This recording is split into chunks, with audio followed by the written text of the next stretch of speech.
할렐루야. 오늘도 이 시간 함께 예배드리는 우리 모두에게 주님의 은총과 평강이 모두에게 함께하기를 주님의 이름으로 간절히 축복합니다.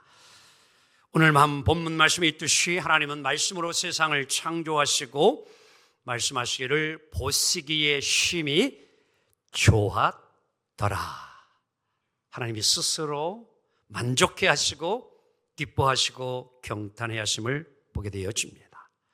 하지만 산업혁명 이후로 지구는 전 세계적으로 그만 멸종이 급증하여지고 생명의 다양성이 파괴되는 대멸종의 시대로 점점 접어들어가고 있습니다. 유엔 사무총장 안토니오 구테레스는 우리에게 정말 충격적인 이야기를 합니다. 그냥 내려주시죠. 바로 2022년 기후정상회의에서 이렇게 사무총장은 이야기를 합니다. 지구 온도가 계속 올라가고 있다. 그리고 우리의 행성지구는 기후재앙을 돌이킬 수 없는 티핑 포인트, 즉 균형을 깨트리는 극적인 그런 이제 변화의 시작점에 이르게 되어졌다. 마치 기후지옥으로 가는 고속도로에서 가속페달을 점점 밟고 있는 것과 같다라고 이렇게 2022년도에서 이야기를 했고, 지난해 2023년도 기후정상회의에서는 한 톤을 더 높여서 우리에게 준엄한 경고를 했습니다. 함께 읽어볼까요? 시작. 인류가 지옥의 문을 열었다. 지옥의 문을 향하여 페달을 밟고 있다라고 했던 2년 전에 그러한 이야기에서 한 단계 더 올라가 이제 이미 우리는 지옥의 문이 열려졌다라는 이 이야기를 합니다. 위험하고 불안정한 세상을 준엄하게 경고하고 있습니다. 오늘의 이 시대를 살아가고 있는 세계 모든 사람들에게 이제 시대의 징표를 분별하는 가장 날썩어도 예리한 예언자적인 목소리를 내고 있는 것입니다.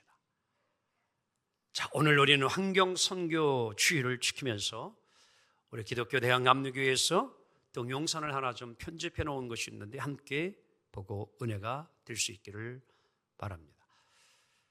빙하가 녹아내리는 속도가 더 빨라졌습니다. 우리나라뿐 아니라 전 세계에 걸쳐 나타나는 기후 변화가 갈수록 심각해지고 있습니다. 우리는 이미 기후위기가 불러온 거대한 변화에 들어섰습니다. 인류를 위협하는 그 거대한 변화는 단 1도 때문에 시작되었습니다. 인류가 지구의 온도를 측정하기 시작한 1880년 이후 지구의 평균 온도는 약 1.1도 상승했습니다. 상승한 1도는 지구에 아주 극단적인 영향을 미치게 됩니다. 지구 평균 온도가 1도 상승하면 태양 에너지를 반사하던 빙하의 면적이 줄면서 극지방의 바다는 빠르게 뜨거워집니다. 극지방의 기온이 올라 고위도와 저위도의 기온차가 줄어들면 대기가 순환하지 않고 한자리에 머무는 대기 정체 현상이 발생합니다. 대기가 순환하지 못하면 평범한 더위는 살인적인 폭염으로 바뀌고 추위는 더욱 극심해지며 가뭄과 산불, 폭우와 홍수 역시 더 자주 일어납니다. 기후 위기는 지금까지 인류가 경험했던 위험하고는 전혀 질적으로 다르다. 그것이. 체온이 1.5도 오르면 건강에 큰 위협을 받듯이 지구도 마찬가지입니다. 지구 온도 상승에 따른 더 큰 위험을 막아내기 위해 전 세계는 지구 평균 온도 상승폭을 1.5도 이내로 제한하기로 결정했습니다. 그러나 2023년 벌써 1.48도의 상승폭을 기록했습니다. 이 추세라면 2023년에 태어난 아이들이 한창 꿈을 키울 2040년 지구 온도는 2도 가까이 상승할지도 모릅니다. 이 수치에서 자연의 회복력은 완전히 사라지고 지금과 비교할 수 없는 자연재해가 더 빈번하게 우리를 덮치게 됩니다. 하나님께서 보시기에 좋았더라고 하신 이 세상을 다음 세대에 물려주기 위해 우리 감리교회도 3R 프로젝트로 지구 온도 상승을 멈추기 위한 탄소 중립 실천에 함께합니다. 일상에서 에너지 소비를 줄이고 소박한 식사와 생활을 우선합시다. 다회용품과 공유 상품을 사용하고 친환경 에너지와 재생용품을 가까이 합시다.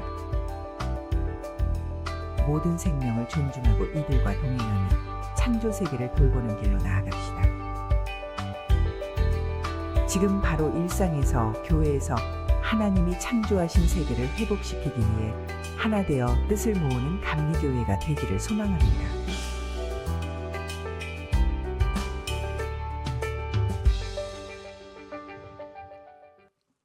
한번 따라합니다. 센세니나. 다시 한번 센세니나. 이 뜻은 우리가 무슨 일을 저질렀는가라는 아프리카의 노래의 제목입니다. 센세니나. 기후의 지옥의 문 앞에 선 오늘의 지구. 우리는 이 센세니나를 다시 한번 되새길 필요가 있습니다. 우리가 오늘 처한 현실을 표현할 적당한 말이 있다면 우리 모두는 환각 상태에 빠져 있다라고 말할 수 있을 것입니다. 탐욕을 부추기는 상업자본의 환상에 제공하는 장밋빛에 우리는 내 자신의 시력을 잃은 것도 모르고 살아가고 있습니다. 눈부신 풍요를 향한 과도한 욕망이 인류 사회를 이끌어가고 있습니다. 눈이 멀고 귀를 닫은 인류는 더 발전하면 발전할수록 많은 것을 누릴 수 있다라는 혹이나 잘못된 환각 상태에 빠져 있는 것은 아닌가요? 여기에 그리스도인은 왜라면 참으로 좋을 텐데 그렇지 못한 것 또한 우리 그리스도인들 마찬가지입니다. 무질서한 애착과 탐욕에 따라 눈먼 우리들이 하나님의 아름다운 창조 세계와 생명을 파괴하고 있습니다. 인간의 탐욕을 극대화하는 정치, 경제, 종교, 그리고 잘못된 교육 시스템. 여러분도 함께 뉴스를 보았겠지만 며칠 전 초등학교 3학년 학생이 교감 선생님의 뺨따기를 몇 대 때리는 심각한 일이 이루어지고 있습니다. 학교를 다른 곳으로만 옮겨주는 벌써 서너 차례 옮긴 이 어린이, 그것이 오늘 현실임을 우리에게 보여줍니다. 인권 필요하죠.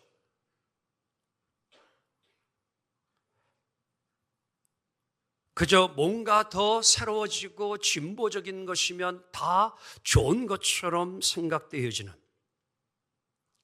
창조의 질서가 무너지고 파괴되는 것은 전혀 느끼지 못한 채 그저 나 자신만의 쾌락과 안일과 편리함만 이루어진다면 모든 것이 오케이가 되어지는 이 세계를 우리는 살아가고 있습니다.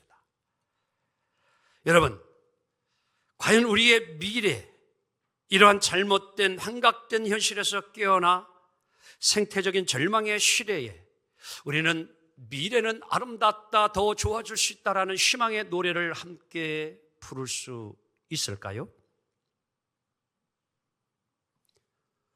지금보다 더 좋은 아름다운 좋은 세상에서 우리의 다음 세대들이 즐겁게 노래하며 행복한 삶을 살 수 있다고 함께 우리는 노래할 수 있을까요?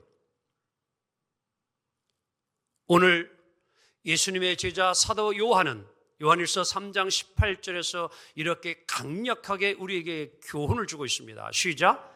말과 혀로만 사랑하지 말고 행함과 진실함으로 하자. 행함과 진실함으로 행하자. 예수님의 비유의 한 자락을 들어보기 원합니다.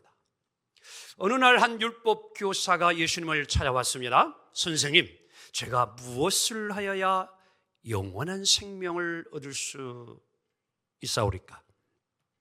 그때 예수님 말씀합니다.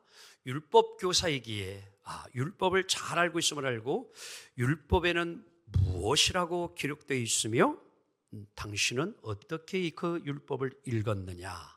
이렇게 질문을 예수님이 오히려 했습니다. 그때에 이 율법 교사는 자신 있게 대답합니다. 하나님 사랑하고 이웃을 사랑하라고 기록되어져 있습니다. 예수님 그 말을 듣고 옳도다. 내 대답이 참 옳도다. 이를 행하라. 그러면 내가 살리라. 그때 율법 교사는 또 질문을 합니다. 그러면 이웃이 누구입니까? 이때 예수님은 그 말에 대하여 이웃에 대한 이야기를 다시 설명해 내려가기를 시작합니다. 어떤 사람이 이제 예루살렘을 떠나 여리고로 막 가는 도중에 강도를 만나게 되어졌습니다. 가지고 있던 모든 것을 다 빼앗겼습니다. 몸은 만신창이가 되어지고 죽을 지경에 이르게 되어졌습니다. 아무도 없는 그런 상황. 그때에 여러분들 마침내 제사장이 그것을 지나가게 되었는데 그냥 본체만체하고 지나가 버립니다. 또 다른 한 사람이 그때를 지나갑니다. 레위인, 교회에 제사를 잘 받들어주고 섬기는, 섬김의 삶이 몸에 배었던 레위인 그였지만도 그 역시 뭐예요? 그냥 지나쳐버리고 말았습니다. 그러고 난 이후에 또 한 사람이 얼마 후 지나가게 되어주는데 상처난, 매맞아 신음소리 않는 그 소리를 듣고 그냥 지나칠 수 없어 그에게 가서 달려가 치근히 여기고 불쌍히 여겨 그를 치료해 주고 또 손수 그를 부둥켜 안고 자기 타고 가던 말에 태워서 주막까지 가서 더 치료를 해줍니다. 돌보아 줍니다. 그리고 다음 날 일이 있어 이제 어쩔 수 없이 그 주막 주인에게 부탁을 하죠. 비용은 내가 다 드릴 테니 올 때까지 이 사람을 잘 돌보아 주시면 고맙겠습니다. 이 말씀을 마치고 예수님이 율법 교사에게 다시 질문을 합니다. 내 생각에는 이 세 사람 가운데에 누가 강도 만난 자의 이웃인가?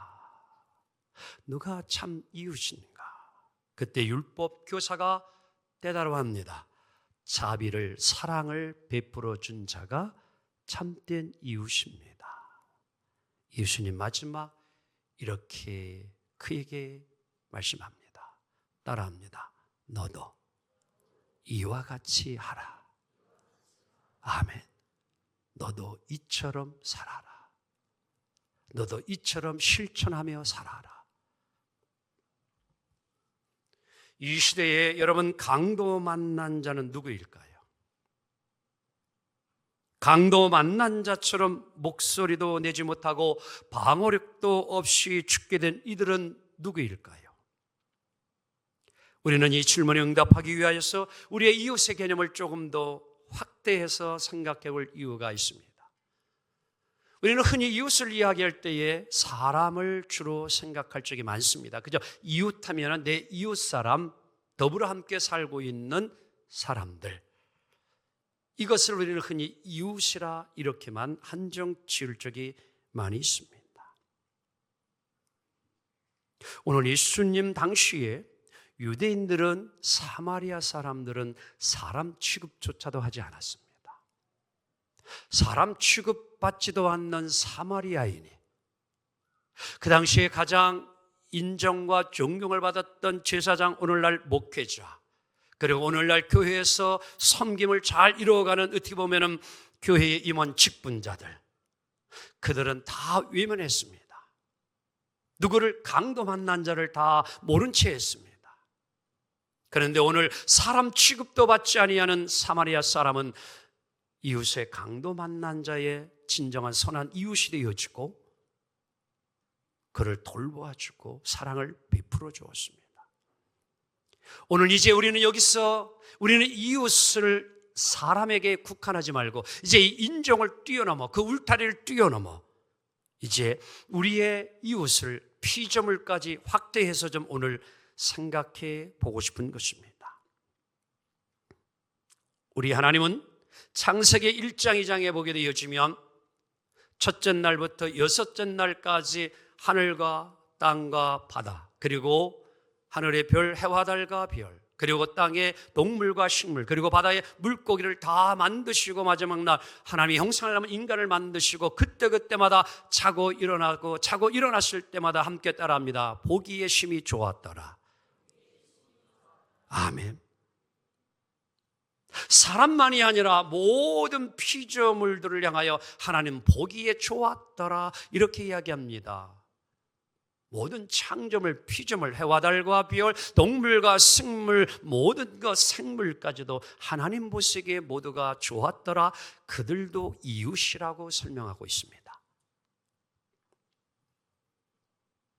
이러한 이야기는 이사야 선지자가 그의 글을 써내려갈 때에 앞으로 정말 천국의 환상의 아름다운 모습은 사자굴에 어린아들이 손 넣고 그들과 함께 노는 모습을 설명하고 있습니다. 시편 24편, 104편, 148절을 보게 되어지면 구구절절 모든 피조물들이 하나님을 찬양하는 그러한 노래를 부르고 있음을 봅니다. 우리 동양의 그리스도인에게 보다 익숙한 장제의 서명이라는 글을 보게 되어지면 아름다운 이야기가 하나 나오고 있습니다. 오늘 설교의 제목이 여기에서 따왔습니다. 함께 읽도록 합니다. 시작. 하늘은 나의 아버지이고 땅은 나의 어머니이다. 작은 생명체에도 그 가운데서 친밀한 자리를 찾는다. 우주를 채우는 것을 나는 나의 몸으로 여기고 우주를 인도하는 것을 나의 본성으로 여긴다. 모든 사람은 나의 형제 자매이고 모든 만물은 나의 동반자이다. 사람만이 아닌 모든 이제 자연을 함께 형제 자매라고 칭하고 부르고 있습니다. 요즘 우리 많은 가정들이 애완견, 애완묘, 고양이를 가정에 키웁니다. 애완이라는 이야기를 그들에게 붙이지만 또 이제는 어떠한 이는 다 같이 반려견, 반려묘, 고양이에요. 실은 이 단어는요, 그렇게 사용하지 않은 단어였습니다. 누구에게 이러한 단어를 여러분 반려라는 말을 썼느냐? 옆에 부부가 있는 사람은 함께 이렇게 반려자 그대여 그래봐.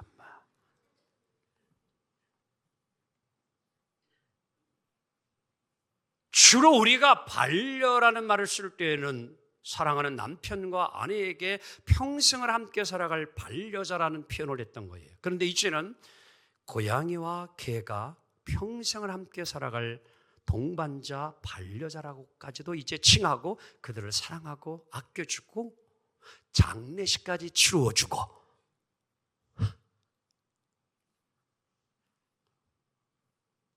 나쁘다는 게 아닙니다. 그렇게 이제 우리의 삶이 이루어져 갑니다. 오늘 우리의 육신의 부모, 형제만이 아니라 모든 자연의 피조가 우리의 동반자임을 이야기해 주는 울림으로 다가오지.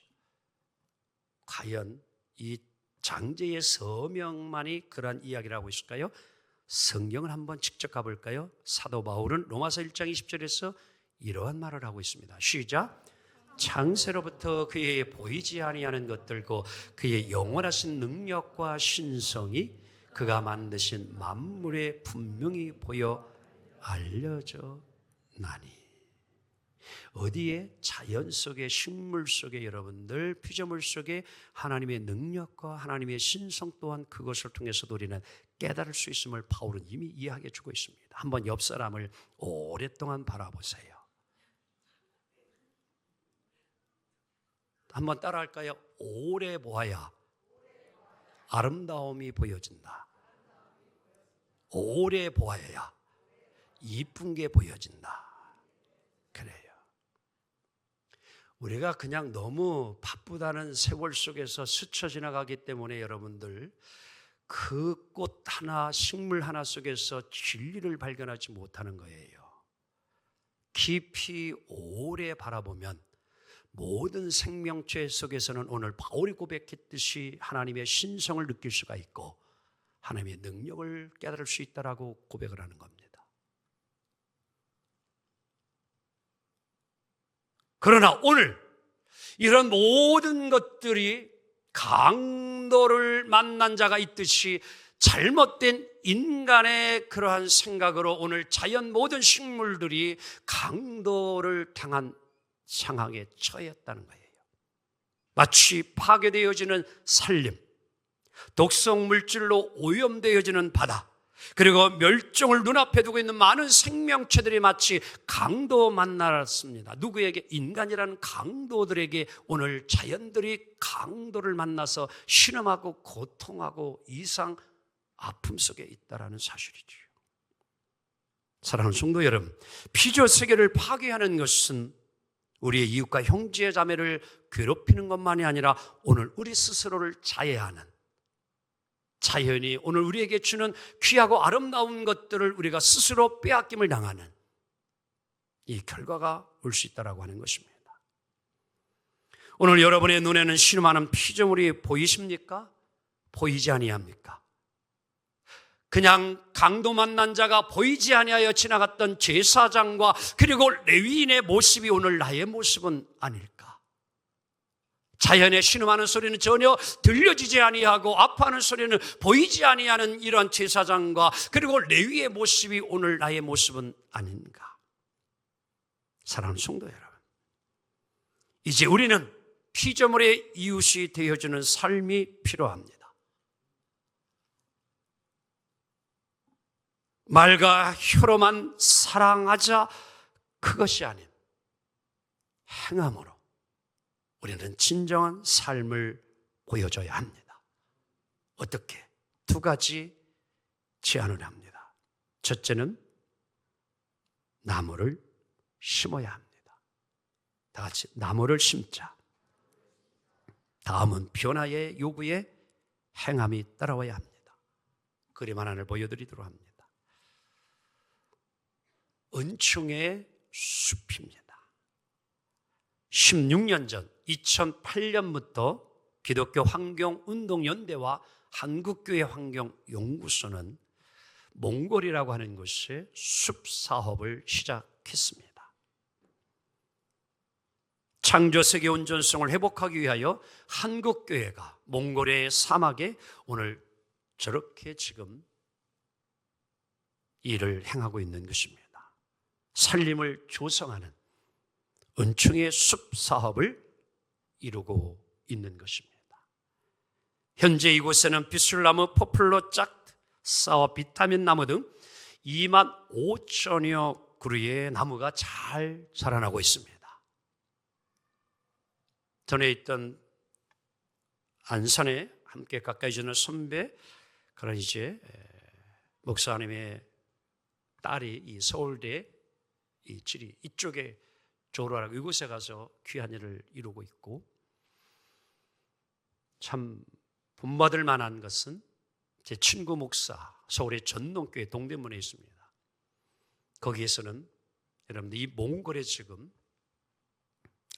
파송 선교사를 보냈습니다. 다른 선교사가 아니라 자연을 살리는 녹색 선교사를 파송했어요.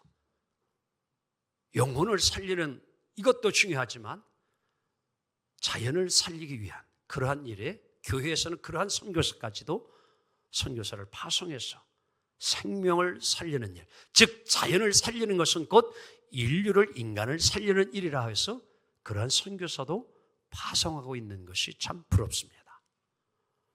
아마 우리 교회도 좀 이제 앞으로 선교사를 제가 많이 파송하고 싶은 그런 기도를 하고 있는데 그러한 날이 속히 오리라 믿습니다. 16년간 여러분 이제 이 몽골 은총의 숲은 생태 임농업으로 지금 잘 이루어져 가고 있습니다. 지역 주민의 경제적인 도움을 줄 뿐 아니라 생태 환경의 교육 공간으로서 한국교회가 기후 위기에 대응하는 창조세계 회복은 이렇게 이루어져야 한다라고 그 일을 이루어가고 있는 것입니다. 녹색 선교의 모범적인 사례로 자리를 잡고 있다는 것이지요. 오늘 우리들도 작은 것 하나부터 실천하며 나아가야 합니다. 아까 3R 함께 우리가 보았듯이 될 수 있으면 일회성의 모든 것을 절제하고 오래 쓸 수 있는 용기를 사용할 수 있는 전력 또한 우리는 절약하는 삶을 살아야 합니다. 저는요, 목양실에 있어도요, 전구가 4개 있습니다, 형광등에. 그런데 스위치 2개를 만들어서 항상 업무를 볼 때에는 2개만 딱 켜고 업무를 보고 2개는 끕니다. 그리고 손님이 왔을 때에만 나머지 2개를 더 킵니다. 에어컨도 여름에는 28도, 29도가 저는 적정 온도입니다. 왜? 절약해야 되기 때문에.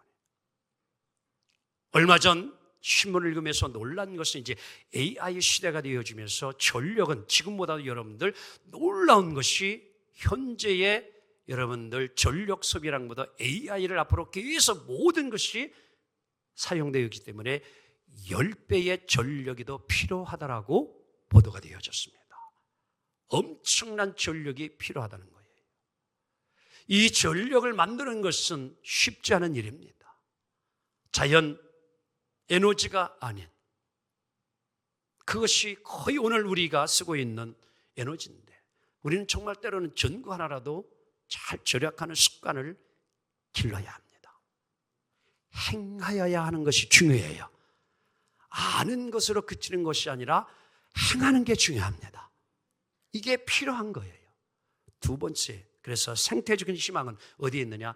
행동에 있는 것입니다. 다 같이 행동에 있다. 우리는 스웨덴의 10대 소녀 그레타 툰베리를 통하여서 교훈을 분명히 얻어야 합니다. 세계에서 가장 알려진 기후위기에 저항하여 행동하는 활동가 중에 하나가 바로 저 소녀 그레타 툰베리입니다. 노벨 평화상의 후보에까지 올랐던 그런 제2세대의 정말 소녀인데요. 미래를 위한 금요일이라는 이러한 여러분들 이제 운동을 시작하여서 세계를 살려야 된다라는 그런 일에 앞장서서 이 일을 행하고 있는 소녀입니다. 같은 10대 소년, 소녀들에게 함께 이 일에 동참해달라고 수천 명의 젊은 청년들에게 함께 우리가 살아갈 미래를 우리가 다시금 회복시키고 만들어야 된다고 주장하고 있는 것입니다. 2018년 12월 COP24 연설에서 그는 많은 이들에게 감동을 줄 만한 연설을 이렇게 행하였습니다. 함께 읽어보도록 할까요? 시작. 저는 2078년에 75세가 됩니다. 만약 내게 자녀가 있다면 그들은 나와 함께 하루를 보내며 당신에게 아직 행동할 시간이 있었는데 왜 아무것도 하지 않았는지 물어볼지도 모릅니다. 당신은 자녀를 사랑한다고 말하지만 여전히 자녀의 미래를 빼앗고 있습니다. 저는 이 이야기를 하면서 지난 저희 어린 시절 여름이면 마당에 여러분들 멍석을 깔아놓고 저녁에 거기서 오이상치 만들어가지고 쓱쓱 비벼가지고 밥을 먹습니다. 그리고 한쪽 끝에 쑥을 잘라놓은 것을 쑥 피우며 모기가 오지 않게 하고 어머니의 무릎에 머리를 대고 어디를 봐요? 하늘을 쳐다봅니다. 그때의 온갖 수많은 뭐예요? 별들이 저의 눈 안에 가득히 들어옵니다. 그러나 오늘 저는 그 별빛을 볼 수가 없습니다. 여러분 어떻게 생각합니까? 불과 얼마 안 됩니다. 50년 안 됩니다.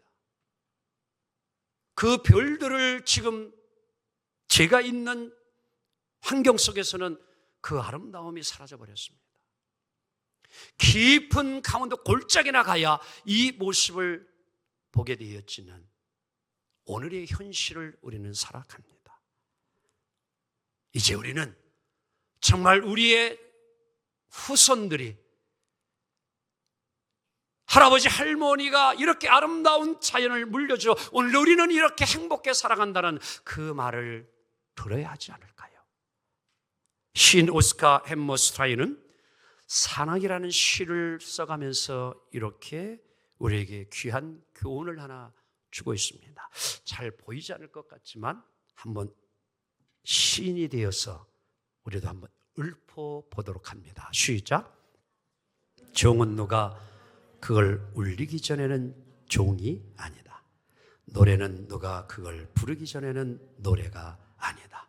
당신의 마음속에 있는 사랑도 한쪽으로 치워 놓아선 안 된다. 사랑은 주기 전에는 사랑이 아니니까. 짝사랑은 짝사랑에 불과합니다. 사랑은 실천되어야 합니다. 종소리는 종소리가 날 때에 쇳덩어리 고물덩어리가 아니라 종의 가치가 있고 의미가 있어요. 아무리 노래의 가사가 좋고 곡을 잘 붙여도 노래가 되어지지 않는 이상은 그 노래는 의미가 없습니다. 노래로 불려져야 합니다. 그래야 감동을 받습니다. 사랑하는 성도 여러분, 고린도서 13장에서 사도 바울은 우리에게 사랑의 은사를 이야기하면서 여러분 뭐라고 이야기를 합니까?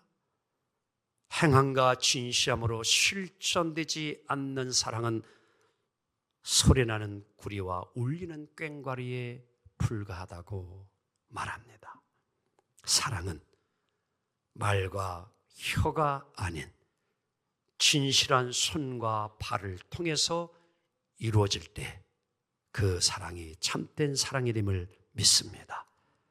생태의 위기의 시대를 함께 사랑하는 성도 여러분이요, 우리가 행함과 진실함으로 이 시대에 그리고 우리의 후손들에게 희망이 되어지는 삶이 이루어지고 그 삶의 실천적인 주인공이 되어지기를 주님의 이름으로 축복합니다.